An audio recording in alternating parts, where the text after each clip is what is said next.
बच्चों बायो का रिवीजन हो रहा था और ये क्वेश्चन थोड़ा सा रह गया था, तो इसको हम फिर से स्टार्टिंग से करते हैं। जो लीव है जो प्लांट की, उसको कवर कर दिया एल्युमिनियम फॉयल से, तो क्या क्या इम्पैक्ट आएगा।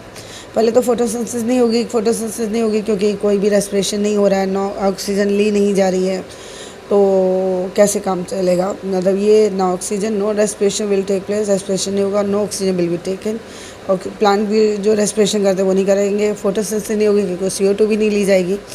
फिर कह रहे हैं ट्रांसपिरेशन नहीं होगा, मतलब जो वाटर लॉस होता है फ्रॉम द लीफ वो भी नहीं होगा। अगर वो नहीं हो रहा है तो अपवर्ड मूवमेंट भी नहीं हो रहा, मिनरल्स भी ऊपर नहीं जा रहे हैं, और नो ट्रांसपिरेशन आकर।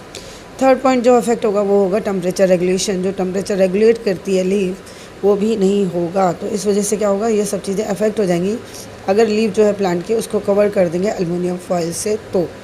ओके, फिर आपका क्या कह रहा है कि cellular, what is the first step of cellular respiration, in which part of cell does it occur, respiration कहाँ हो रहा है।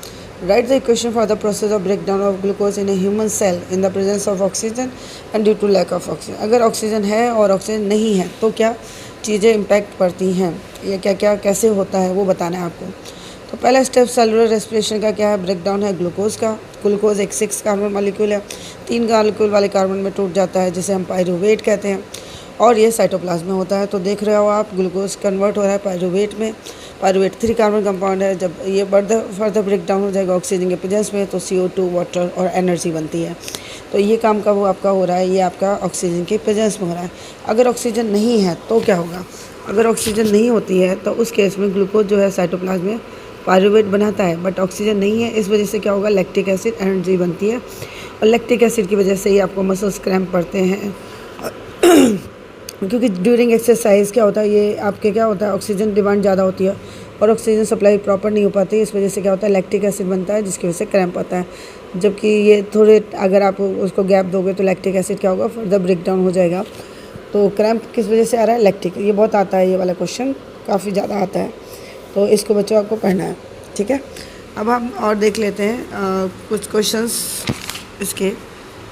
सपोज़ ये वाला क्वेश्चन देख लेते हैं, आपका एक रेस्पिरेटरी कैनाल का है और डाइजेशन का है। डाइजेशन का आपका वो दे रखा है, pancreas, small intestine, liver, gall bladder क्या काम करते हैं। तो क्या कह रहा है आपको, draw a labelled human alimentary canal, and लेवल करना है गॉल ब्लैडर को कहाँ होता है, पैनक्रियाज कहाँ है, लीवर कहाँ है, स्मॉल इंटेस्टाइन क्या। तो लेवलिंग के आपके मार्क्स हैं।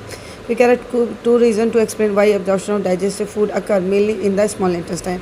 इस मतलब ज़्यादातर तो मेरे स्मॉल इंटेस्टाइन में होता है, बाकी थोड़ा बहुत होता है और जगह।